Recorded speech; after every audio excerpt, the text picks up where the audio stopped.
Students आज के video में will learn about various loops, while loop, do while loop, for loop. So इनमें क्या डिफरेंस है।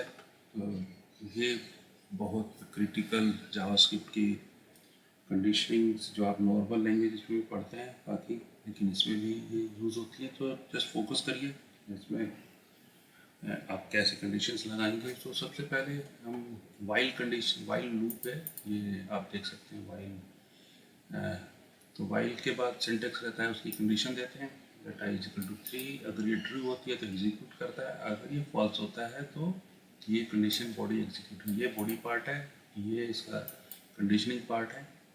एंड सो वाइल लूप में पहले कंडीशन टेस्ट की जाती है। तो i इज इक्वल टू 4, तो 4 इज लेस देन 3। तो ये 4 less than 3, is it true? False. But it's a false, तो it will not execute this code। ये अलर्ट ये नहीं चलेगा।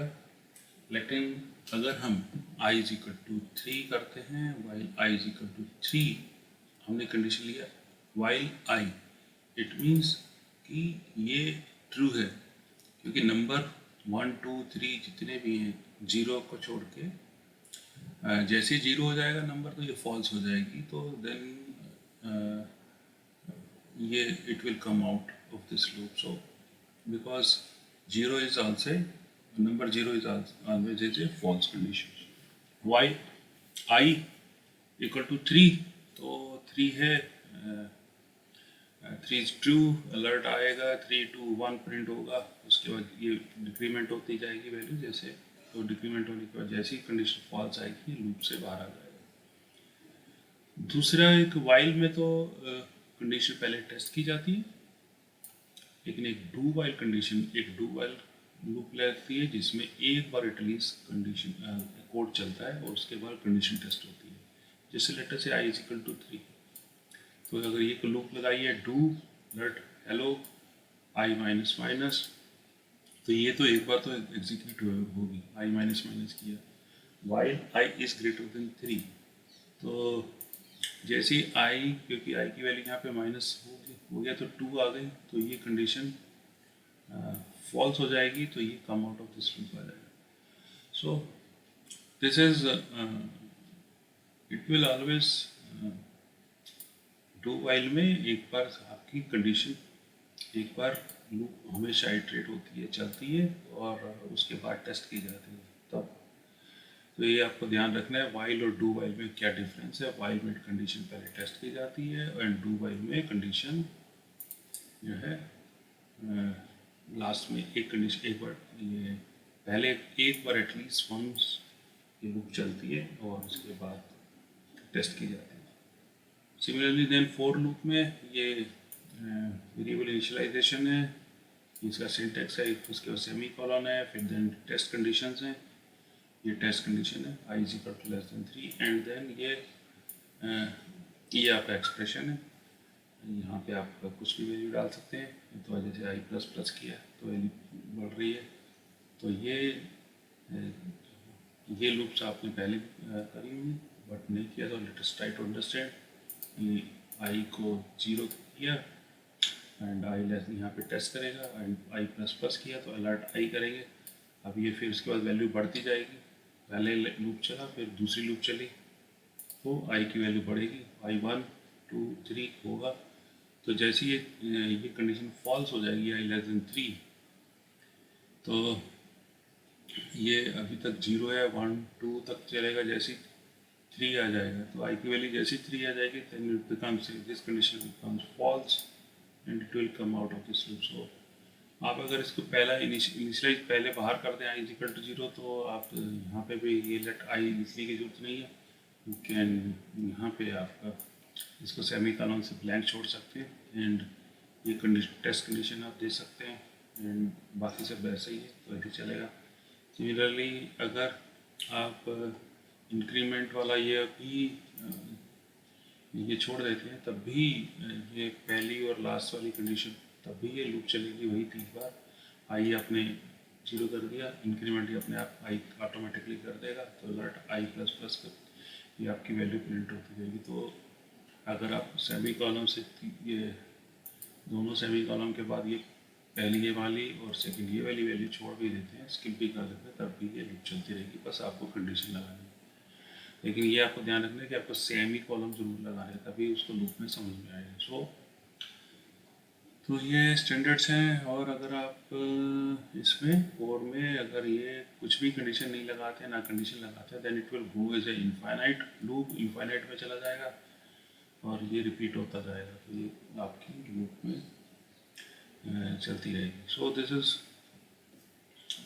अब अगर ये तो लूप्स हैं, आप लूप को ब्रेक कैसे करते हैं? जैसे लेट सम इक्वल टू 0, तो वाइल ट्रू, तो ये ट्रू तो ट्रू है, हमेशा ट्रू ही रहेगा क्योंकि बूलियन वैल्यू है ट्रू, तो ये and let value is equal to prompt enter a number, अगर एंड वैल्यू अगर उसने कुछ वैल्यू फॉल्स है तो वैल्यू इज नॉट वैल्यू को, तो if it's a false break, अगर ट्रू है तो देन कंटिन्यू।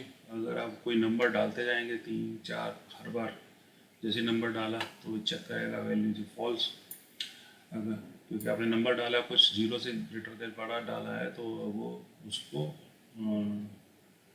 ट्रू मानेगा और ये ब्रेक वाली कमांड नहीं चलेगी। ब्रेक से क्या होता है कि ये लूप टू ब्रेक हो जाती है एंड देन ये वाइल लूप से बाहर आ जाएगा। और अब मान लो जी आपने कोई नंबर नहीं डाला तो ये कंडीशन ट्रू हो जाएगी, ठीक है, और ये कंडीशन ट्रू होती है ब्रेक, आपको ये ब्रेक कमांड चल जाएगी, ब्रेक से वाइल लूप से बाहर आ जाएगा। सिमिलरली तो ये आपका चलेगा। सिमिलरली आपका एक कंटिन्यू होता है, कंटिन्यू में आप क्या करते हैं कि वो नीचे वाला कोड इसके स्किप हो जाता है। जैसे फॉर ये आप लूप देखें, let I is equal to 0, I less than 0, I plus plus, तो आई ये परसेंटेज का जो साइन है ये डिवाइड करके रिमाइंडर बताता है।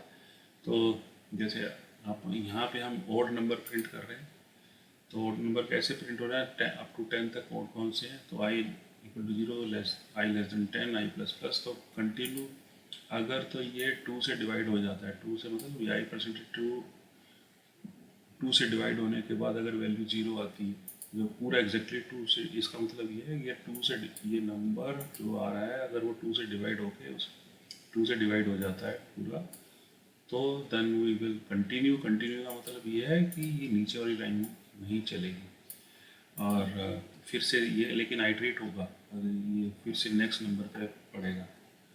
तो 1 होगा तो जैसे 1 3 5 7 ये डिवाइड नहीं होंगे तो देन इट विल अलर्ट हम इनको प्रिंट कर देंगे, तो ये ऑड नंबर प्रिंट होता जाएगा। सो दिस इज ये आपका ऑड नंबर है।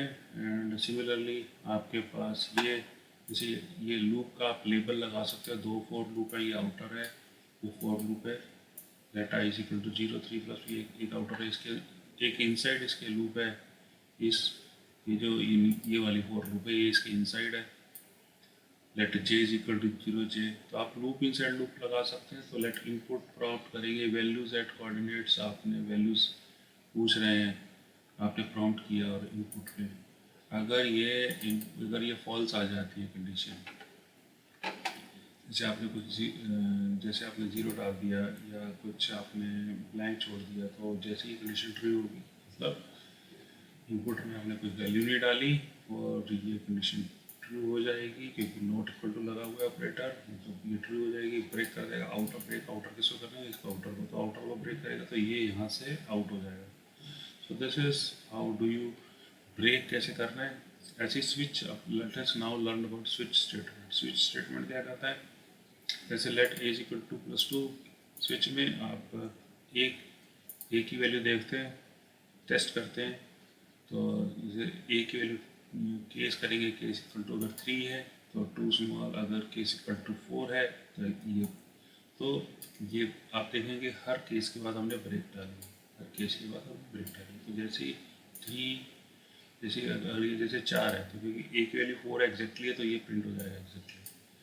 एंड अगर आप इसमें कोई ब्रेक नहीं डालते हैं केस के अंदर या ब्रेक नहीं डालते हैं तो आपके पास वो उसके बाद जैसे केस की कंडीशन जो मीट होती है उसके बाद सारे वो भी एग्जीक्यूट हो जाते हैं। जैसे ए इज इक्वल टू 2 + 2 4 है यहाँ और हुआ, मैच हुआ, एग्जैक्टली आ गया, एग्जैक्टली प्रिंट होगा। लेकिन ये ब्रेक नहीं किया, तो ब्रेक नहीं किया तो क्या होगा, 5 का और ये डिफ़ॉल्ट ये सारे प्रिंट हो जाएंगे, exactly too big and I don't know such values, ये सब ये आपकी प्रिंट होंगी। तो ये आपकी एग्जैक्टली टू बिग, ये सारी वैल्यूज आपकी प्रिंट हो जाएंगी। सिमिलरली ग्रुपिंग है कि इसकी, या ग्रुपिंग का मतलब क्या, जैसे एज इक्वल टू 3 है, स्विच किया, स्विच कर इसको टेस्ट कर रहे हैं, केस अगर उसका 4 है तो, क्योंकि ये तो कंडीशन मीट नहीं होती तो यहाँ नहीं जाएगा, जहाँ पे मीट होगा, जैसे केस 3 है, ये 3 है, या केस 5 है, तो ये 3 और 5 दोनों ग्रुप हो गए, इसको ग्रुपिंग कहते हैं। दोनों केसेस आइदर 3 हो और 5 हो, अगर आप 3 से चलाएं या 5 से चलाएं तो ये आपका चल जाएगा। ये वाली कंडीशन मीट हो जाएगी तो अलर्ट रॉन्ग ये प्रिंट हो जाएगा। सिमिलरली जो equality check is already strict, जो आप इसको प्रॉम्प्ट एंटर वैल्यू कुछ करेंगे, क्योंकि वैल्यू आएगी तो आर्ग्यूमेंट में वैल्यू स्ट्रिंग आ जाएगी, तो अगर 0 या 1 डालेंगे तो ये प्रिंट हो जाएगा, एंड 2 डालेंगे तो 2 प्रिंट हो जाएगा, और अगर 3 डालेंगे तो ये जो भी वैल्यूज हैं ये चलेंगी। So you can try this things. ये फॉर लूप, वाइल लूप, तो एक बार समराइज कर देता हूँ। While loop, do while, for loop में ब्रेक कैसे लगना है, एंड स्विच केस क्या आपको पता होना चाहिए। So that is all from this lecture. Thank you.